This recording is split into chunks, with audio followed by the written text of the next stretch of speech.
In a so-called free state, officials and stakeholders concoct solutions to problems often created by other bureaucrats and with little regard for infringements on the people. These stories are born at the apex of freedom and entrepreneurship. We foolishly advocate for the taxpayer. Brian's Beat presents Freedom Fools. Hour 2, bringing it home. Still talking about freedom, talking about peace. Freedom Fools on WBSM.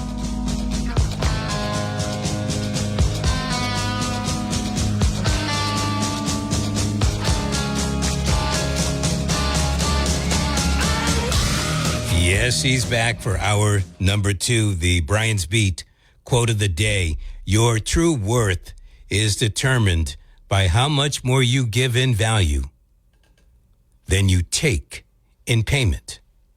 Your true worth is determined by how much more you give in value than you take in payment. That quote from Bob Berg.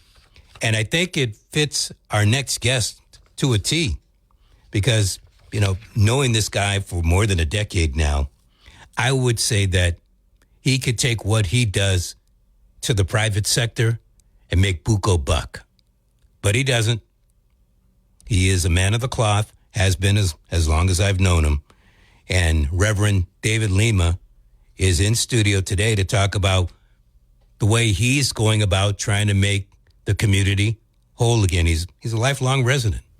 You had to get out of town at some time in your life. Only to go get my wife and bring her back from Taunton. Wow. You got to be kidding me, really? I have only had 4 addresses in my life. 2 of them were in the same house.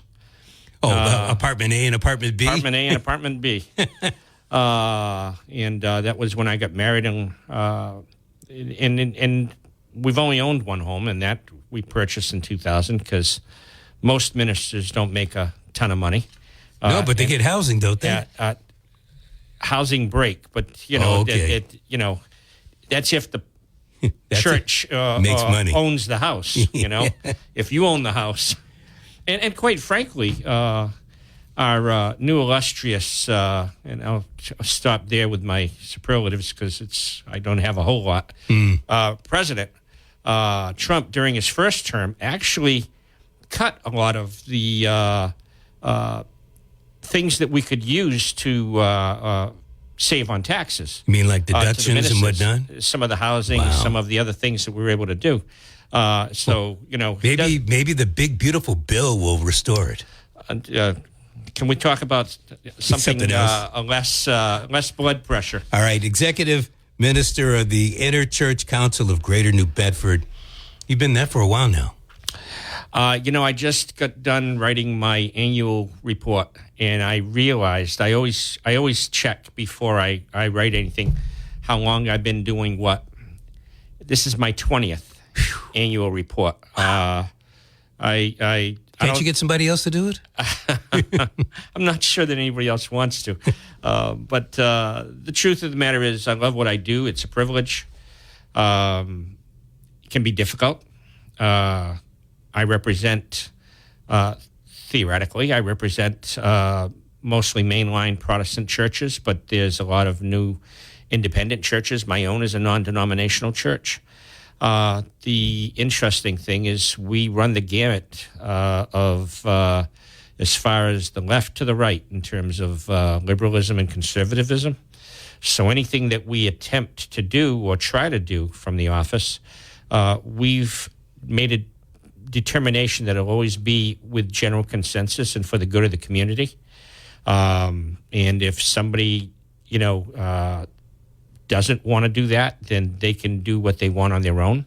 The more controversial items that somebody say you should be, well, let's put it this way. A year and a half ago, we had people demanding that we would come against the Jews, and we had people demanding that we would come against the Palestinians.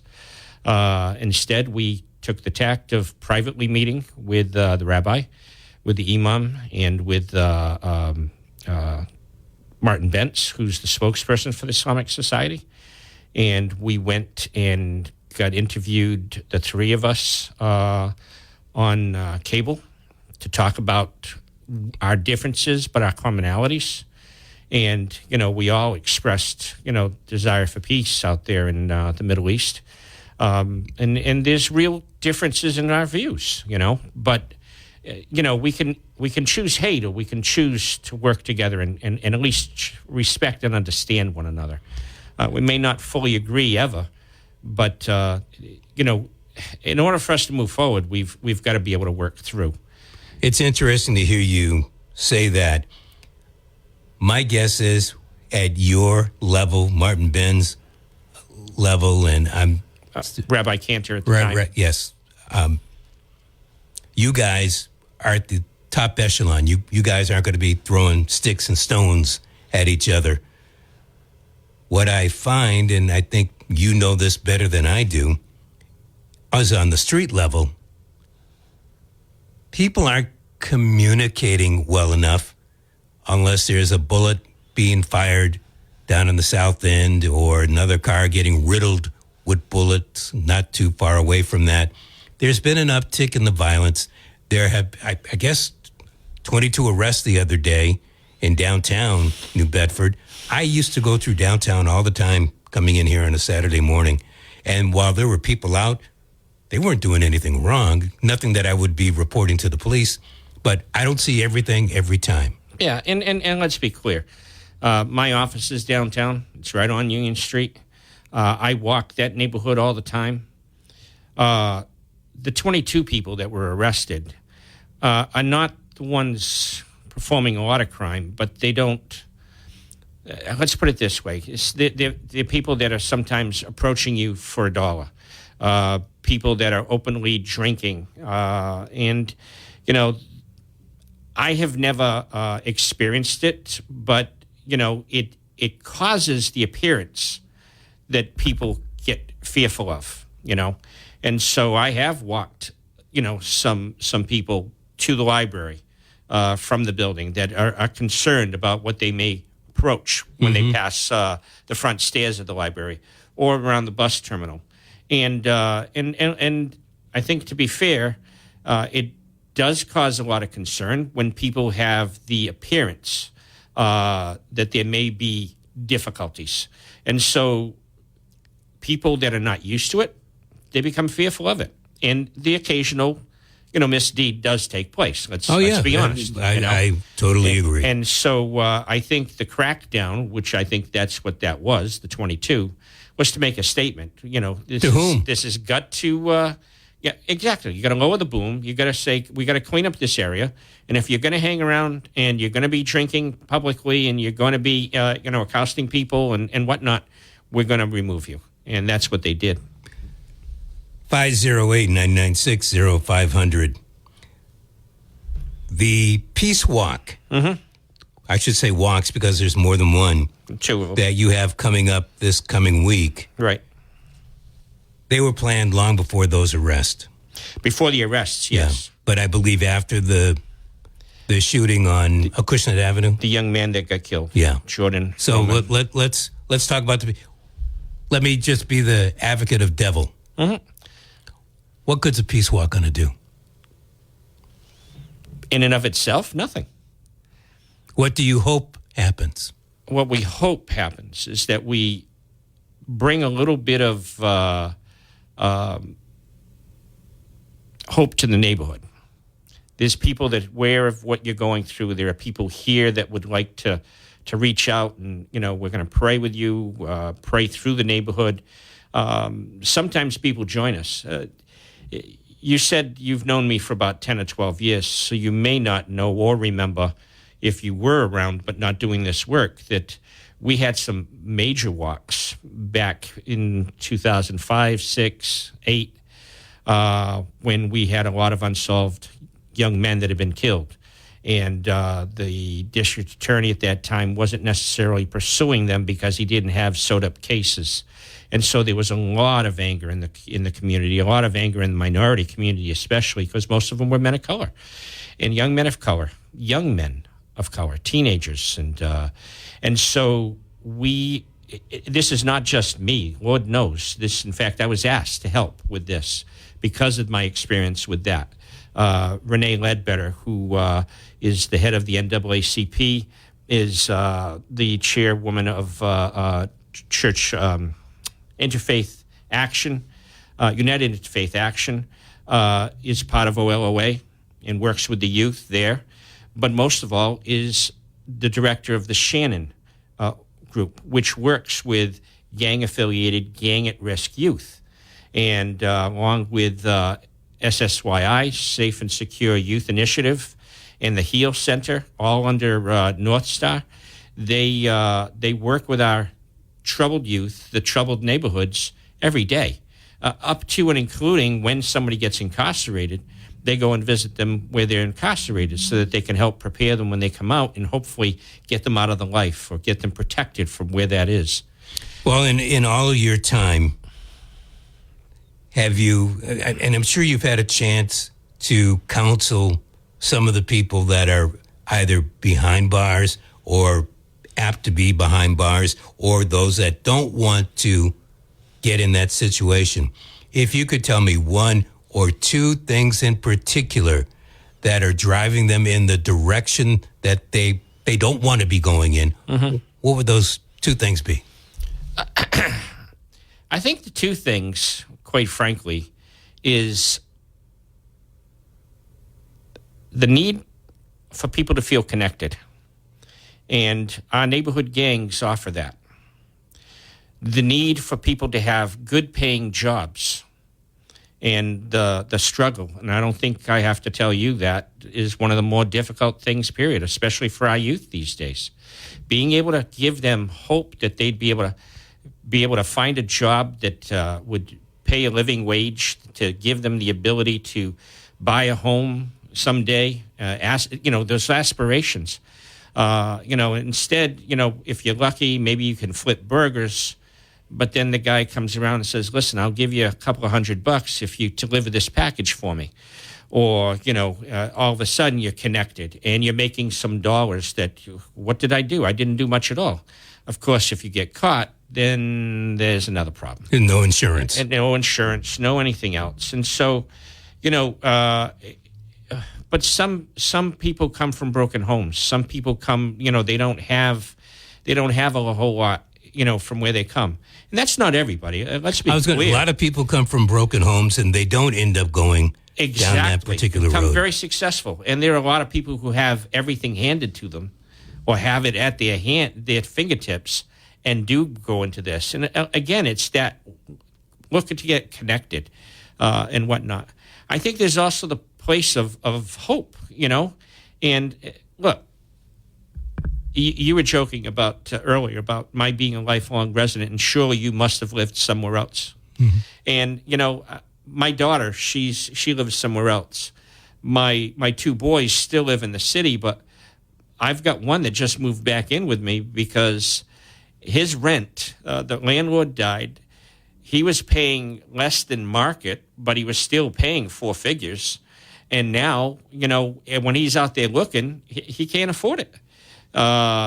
With still holding a school loan. So we told him, move back in, pay off that loan in a year, unless you crank up the heat so much, then you're going to help with heat, But take what you were paying for that apartment, pay off your loan in a year, and then set money aside. And as long as we don't kill each other, you can stay long enough to build up a nest egg and get your own place. But not everybody has that opportunity. So do you, again, are we looking at obviously an economic, but are we looking at a housing thing? When it comes to the reason you're having this peace walk is to try to maintain the peace. Try to maintain the peace, but like I said earlier, to try to offer some hope to the neighborhood also. We're going to have some folks there with resources to let people know what does exist. And don't get me wrong, we don't have enough resources to handle everything. What kind of resources? Are we talking some type of city, state resources? Are we talking church, charity resources? Well, I'm hoping to get as many of all of this together. The invitation is open to everyone. And the thing is this is not going to be a one and done. That's the hope. We're going to do this walk in the two neighborhoods that probably have what's most affected. coming out of Union Baptist on Thursday the 29th and coming out of Our Lady of Assumption on the 30th, in those two areas. But the thing is we're discussing what are we going to do next, because a one and done just says, oh, they came, they did something, they feel good about themselves, and they left us alone. That's not what we want. We want to be able to say, hey, these are the kind of things that you can get your kids involved with. These are the kind of things that you can look into for yourself. Child and Family, the Community Behavioral Health Center, they're bringing some grief support, so that they can offer free counseling to anybody who needs it. We got some, I'm talking to the churches so that, there are churches right there in their community. And you probably know as well as I do, a lot of folks, we walk right by things every day and don't really know what's inside until we go inside. And some of these churches, they're particular about what they believe and everything else, but some of them offer things for the community, and maybe, we can connect some people, whether it's the churches or some of these other organizations that are around. Buddy Andrade is working with us. He's been on here, believe me. Oh, I know. And Buddy can be a character. There's no getting around it. But nobody has the passion that man has for his neighborhood and the people he serves. And what he has done just with that basketball program that he keeps going in Gomes School, he doesn't need to do that. He doesn't need to do any of the stuff that he does, but he does. And sometimes people say, "Oh, I've heard about that guy. He can be off the wall." Yeah, but he's off the wall because he cares, and he's passionate. He's passionate. Yeah. There's few people I wish could have some, maybe not all of that passion, but could have a lot more passion than what they have. 508-9960-500 to get onto the program. Reverend David Lima in studio. We're talking about the Peace Walks, plural, taking place on Thursday evening, I believe 5 o'clock. 5 o'clock we gather. We hope to be walking by 5:30. Okay, and Friday at OLOA on 6th. Same time? 47 South 6th. Yes, same time. One step, one voice, one hope, one peace. Amen. Okay. I want to phrase this properly because I don't want to sound like an a-hole. No. Hope is not a strategy. Hope isn't a strategy. Yeah. But so there's got to be a strategy. Well, yes, and that's what I'm saying. That's why I was saying we don't want this to be a one and done. We want to connect people. When we did this before, when I give directions as we start the walk, I ask everybody, don't walk with somebody you came with.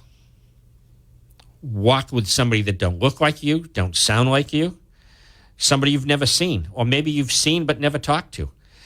How well does that work? I think it's a great idea. How well does it work? It works for some. There are some people that still, Can it be where Reverend Lima and some of the other revs and Catholic priests, whomever, kind of nicely force that issue? Well, again, we're not looking to force anything, but we definitely want to encourage that. And again, I think that's half the battle for all of this is we don't stop to understand the situation. We judge the situation. These kids are animals, Well, no, they're not animals. Some of these kids, they're doing what they're doing out of fear. They're doing what they're doing thinking that it's the only hope they have. We got to offer them different hope. Got to offer different situations. I mean, how many business owners are walking through these neighborhoods looking for somebody to work? How many? Probably none. Well, that's the point. Unless they live there. Exactly, that's the point. And how many people are saying, "Hey, there's places where you can go for recreation. There's things that you can do." Some of these kids, and I say kids, they could be in their 20s. Everybody's a kid to me these days. Yeah. Have some incredible talents, but they're not being offered the opportunity to utilize them. And so if we offer a different direction, there's a new hope that can happen. But that takes engagement, and that takes us, by walking through the streets. When we did this years ago, we had a crowd of over 600 by the 4th. We did this 4 nights in a row, alternating the locations. By the fourth night, we had over 600 people, and we walked right into Montes Park. But everywhere we went, people started coming out, and we were engaging them right on the porch. Hey, how you doing? We're just letting you know we're here to support you and everything else. And you can call this number. You can connect with City Hall, or you connect with these churches, and we can help you navigate maybe some resources that you need. So I'm getting the feeling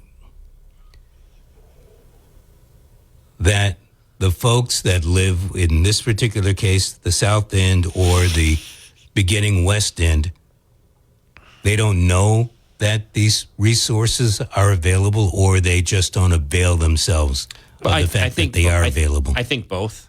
I really do think both. And let's face it, the first time you make a request and you get stymied, either because of the way the system works, because you have to stay at it. I mean, these days you call, for example, I bought something for my church that I needed, fire alarm systems. And I ordered 6 units, and Amazon sent me 5. So I wanted to return. So you have to type it out. Okay, you got an issue, type it out. They said, okay. They gave me the credit within 36 hours. I ordered another one because I needed the 6 units. 4 days later, I had 6 more units at my house. And 2 days after that, I had the 1 unit that I needed to purchase. So now I've got 12 units. I've paid for 6. Do you know I have now sent 3 messages back looking to say, hey, I've got 6 extra units. Now, if I go the regular route through Amazon, then they're going to give me credit for the 6 that I'm returning. Well, if you give me credit and I've only paid for 6, that means I'm paying for nothing. And yet they said, well, we're sorry that you're having this difficulty, but if you return them, we'll send it if we still have them in stock. So I don't know if it's an AI computer that's reading my return. And I said, it's never been so hard to be an honest man. What I'm trying to get at is everything is technology now. You're not talking to humans sometimes. And if you do, you're talking to somebody who isn't always aware of everything that's in available to people. So we want to make sure we're connecting people to those that know what's going on.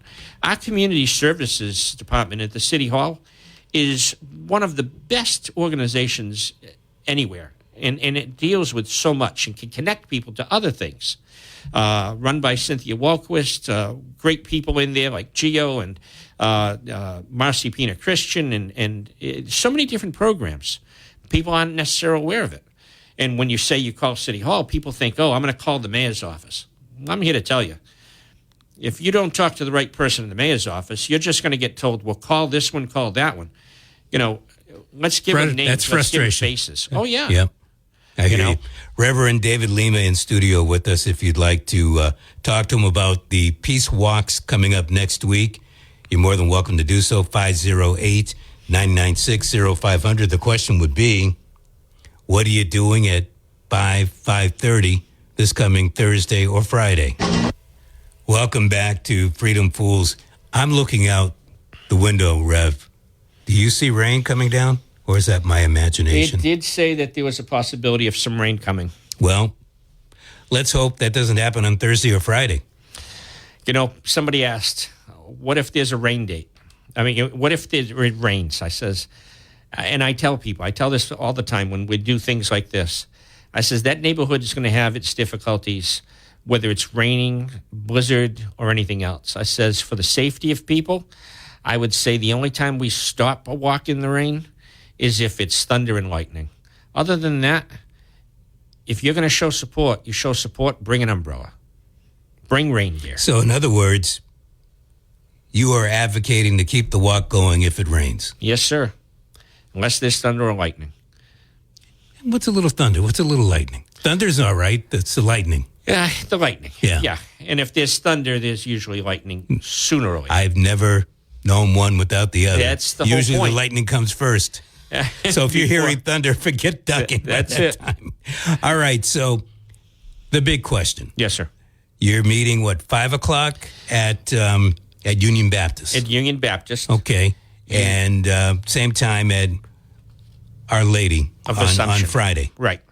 Now, how many people do you predict are going to show up? I know you would love the whole city to be there. Oh, you always do, because we are one city.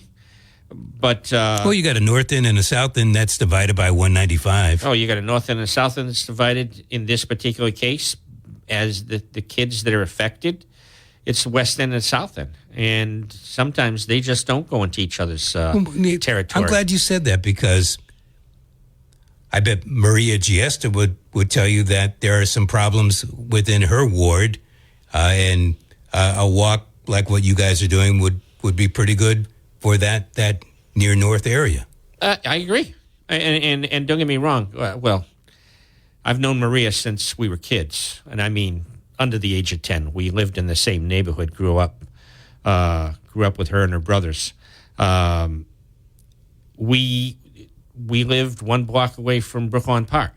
Let me put it this way. Brooklawn Park had its issues. I know we had issues even when I was a kid. The difference was back then we had what was called park cops, guys that actually walked the park, and they were there all day. But I would venture to say that Brooklawn Park in my lifetime has never had as many issues as Monty Park can have in a year, and so, look, you can do these kind of things everywhere. You got to do them where it's needed the most. And you got to do it when people need it the most. That's why the timing of this. So how many people are going to come out? Well, it depends on how far the word gets out. And the word is starting to spread. We are thinking that we're probably going to have at least 100 or more. But when we did this in the past, we've had as many as 500 and 600 people show up. And it's interesting because it's not just neighborhood people. It's not just, people that you would think, I've seen some, quote unquote, what some people would refer to as elites that probably never go to that neighborhood, but feel that they need to. And so that's the thing. And are you getting any response from city councilors? Yeah. Okay. So yeah, we are. They'll be out there too. Yes, but I will say this ahead of time. I say it publicly here. I'm going to say it privately when we speak to them, and I won't be telling you their names. But if you're coming to speak and walk with us, you're coming to offer hope and not anger. What about not using the time to run your campaign? Most people know that when I am leading something like this, I warn everybody about the amount of time and what they're going to be saying. It's got to be to what we're doing and not anything else. And I end up with. But I'm fighting for peace, I'll make sure guns are off the street. I end up with a very heavy cough, and I tend to walk right up behind them. So if they want that, they'll get it. Flash your badge. I don't flash the badge, but I do offer a presence. And look, the bottom line is, I usually that doesn't happen with things that we're doing. I won't tell you that it's never happened, but we encourage people to. Well, even the speaking portion, we're trying to keep short. And maybe 15 minutes, 20 minutes. I got a question for you. Yes. Reverend David Lima in studio. Have you reached out to any of the gang leaders to ask them to participate? Personally, I haven't, because I'm not connected to them. And I have no illusion that a elderly, chubby white guy is going to reach some folks. But working with the partners that are already working with the folks, the Renee and Eric Gilbodge and the others that are working with the different programs that are already working with these youth, they're talking to them all the time. Whether they'll come to this, we have no illusion that people are necessarily going to walk with us, but we're prepared to realize that they're probably going to walk parallel to us. They're going to be hearing us. They're going to be listening to us. They're going to be curious as to what's being said and done. And if we're able to reach anybody with just a conversation, just to say, hey, we want. Well, I would think that they would want older gang members, if gang is the proper name to use. They've got families. They certainly want their kids to be safe. And I am not going to sit here and tell you that I know everything that's going on with all of those folks, with all these folks that have been so badly affected.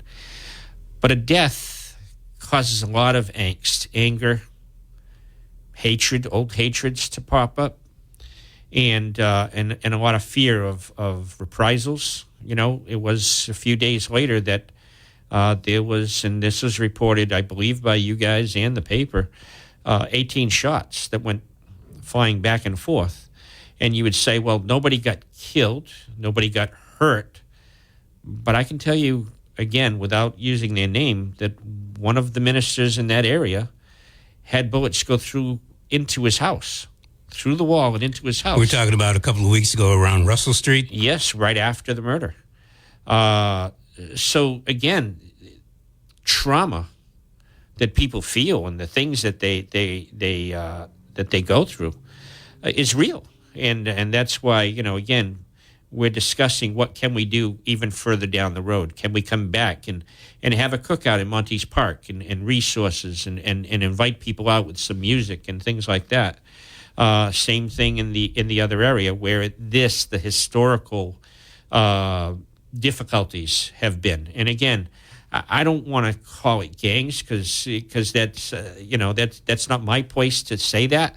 But there are entities that there's street violence. There's street violence, and it's historical. It's generational, and to be able to break that is probably beyond some of our capabilities.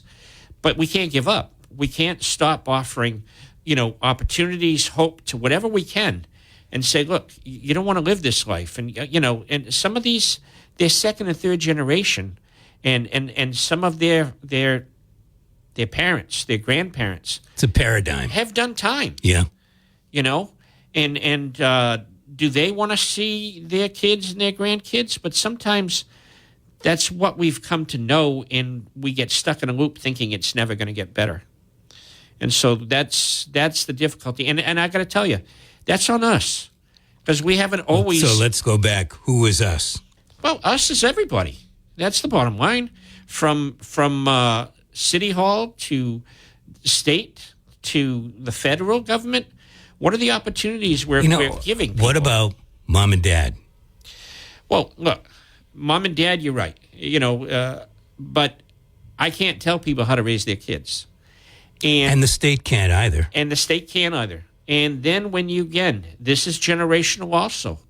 If you're living in, the loop that people claim, and smarter people than me, but I won't tell you they have the answer either. The loop that some people claim exists when you have low-income housing, what we used to, growing up, refer to as the projects, keeps people from succeeding. I used to have a single mom that lived in low-income housing. Hers happened to be in Dartmouth. And not that there's much in Dartmouth, but this particular place was in Dartmouth. She had been working and trying to make better life for herself and her daughter. But she got a job with a promotion that was going to take her out of the income level that would give her the support for her apartment.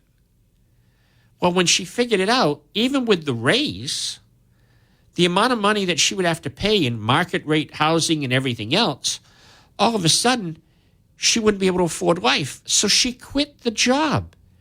Well, that is not her fault, as far as I'm concerned. That's our fault, because we built the system in such a way that it's caused what's referred to as the cliff effect. You reach a certain level of capability, but it's not fully capable.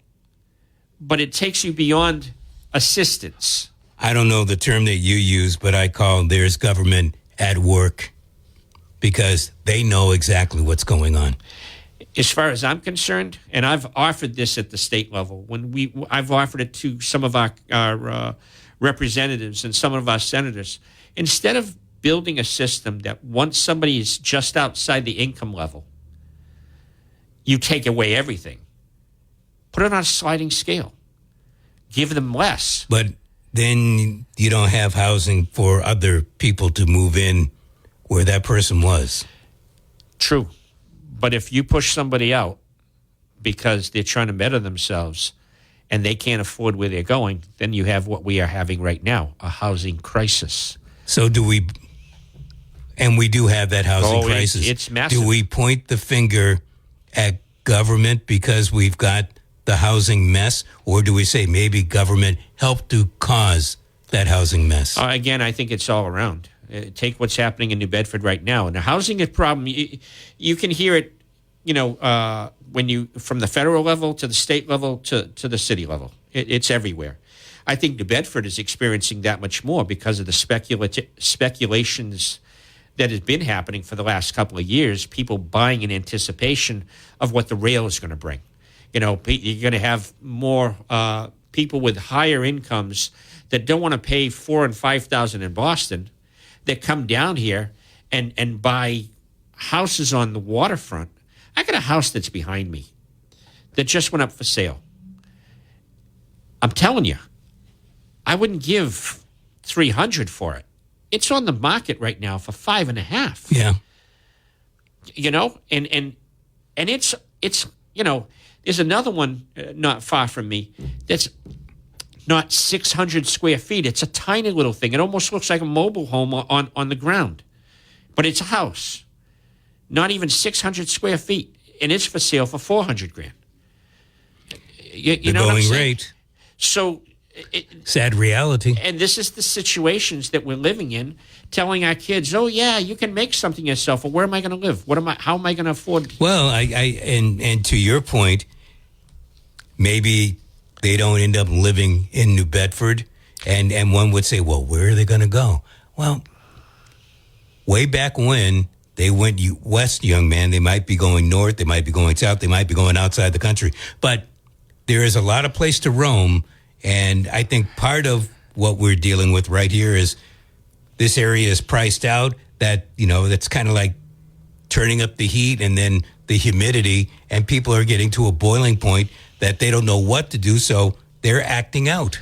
Again, if you give no hope, then people are frustrated. They think I've been left behind, and that's the struggle. And the struggle is real. We may not see it, because we may never have lived that, Look, my parents were never rich. We lived in a tenement. Both my parents were immigrants. They worked hard, but my dad got laid off every winter because he worked road construction, and you can't do pavement in the streets, blacktop, in the winter. So he did a lot of recreational fishing, but he would go all the time, and he would sell fish to the fish market. You know what I'm saying? Mm-hmm. Through the winter. That's how he helped supplement the family. And I ate a whole lot more fish than I ever cared to eat. And I ate it Portuguese style, with the heads and everything else, Hope you cooked it first, or somebody. Oh, listen. Back then, my love for sushi, if I had known my love for sushi, I probably would have been a lot happier. Reverend Lima in studio as we wrap this up for today. I understand what you're hoping to get out of this. Why don't we do it like this? If people are interested, how do they get a hold of you or someone that's organizing for Thursday and Friday instead of just, showing up willy-nilly? I don't know the number for North Star where Shannon is. I don't know that offhand. I don't want to give anybody's cell phone over the phone. Calling my office at the Interchurch Council is 508-993-0500. 6242. And although we do have a holiday on Monday, there'll be people, I'll be there most of the time, and, my office administrator's there. And anybody calls looking for information, I'll get back to them as soon as possible. And what about vendors? Are you looking for vendors at this time, or is this strictly a march and then maybe you'll talk to folks at that time or right after? We are asking anybody with resources, okay, that wants to come, that we'll give them that opportunity. We'll give them that space. Union Baptist is right on Court Street. It's at 109 Court Street, which is behind the Ash Street Jail. Okay, just visiting, right? And so the bottom line is, there's only so much space there to put out resource tables. But if people come with their backpacks and they want to hand out brochures about what they have to offer, how they can help. If they want to talk to some of us that are putting this on, so that they can, we can look at the next thing we can possibly do. How about people with, you brought up jobs before. What about people with jobs for folks in the community? And, maybe that's how you make some kind of connection. If someone feels that there's a better opportunity besides the streets, if there's, my line of thought has always been, when the student is ready to learn, the mentors will appear, as opposed to the other way around. I agree. Because then you're willing to find the person. You're willing to let somebody into your life.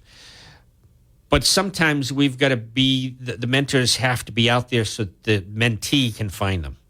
If they don't think anybody's there to care, they're not even going to look. To your point, and what I guess what I was trying to get to as I look over this flyer, if maybe there were some employers mentioned on here, maybe that would catch the attention of people that are looking. Let me put it this way.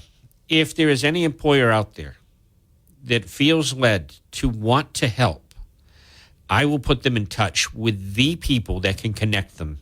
And maybe we can do a job fair just for these folks. Sometimes we do these job fairs and we do them big, and we do them at White's, and we do them at, I've seen them in the past at Voc or other places. Well, doing a job fair in the neighborhood just might lift all boats. You know what I'm saying? And I'm point. sure I can get a church hall. I'm sure I can get, I'm sure Buddy Andrade would jump on that in a heartbeat and open up his hall. There are places and capabilities. Go home school. Yeah. Yeah, and same with, I go back to the same with the North End. I mean, there are plenty of facilities available. Oh, yeah. The thing is we got to do some out-of-the-box thinking. We don't like to see what we're seeing. Well, then, it's that old adage. If you want to see the change, be the change. Gotcha. Reverend Lima, thank you so much for coming in studio today. Really appreciate it. Nice seeing you again. Last time I saw you was over at Moby Dick's, I think. Yeah, I think it was. All right. So, and keep, you're looking good, losing weight. Thank you. I appreciate it. And hopefully I will reverse my loss of weight, and then all of a sudden my gaining fine. of weight. I do this swing thing. I think we all do. Yeah. I was there not too long ago, believe me. But thank you for the opportunity. And, no problem. We hope everybody comes out this week. All right, and we'll follow up during the week, find out what's going on. Definitely. Reverend David Lima joining us in studio today. Your thoughts, 508-996-0500. My thanks again to Reverend David Lima, the Executive Minister of the Interchurch Council of Greater New Bedford. If you'd like to reach out to him, his office, about the peace walks taking place Thursday and Friday in the city of New Bedford. Again, a good cause, 508-993-6242. 508-993-6242. And if you are a vendor an employer, same number to call to try to get involved. Look, when I got the phone call about this, I think it was Thursday or Friday, from Renee Ledbetter of the NAACP, she said, look, you said if there was something going on to reach out to me and we'll see what we can do about it. I'm not 1-800 I'm the dummy here. We know about the horrific shooting that took place. I drove by Montes Park where that young man was gunned down in a car. Blood all over the place, right next to Montes Park. And then a few days later, bullets sprayed all over Russell Street. And the weather is getting better. The last thing that you want, and certainly last thing that I want, is more violence in the city, anywhere. But I gotta say that, look, what Reverend Lima, Renee Ledbetter, and all of those involved with the ministry in and around New Bedford, I think they're doing a great thing here. There's no ifs, ands, or buts about that. But I would be off on a tangent if I didn't say, what about the violence that's going on in our country and around the world, and even with our federal agents? 59 in Rainham, 60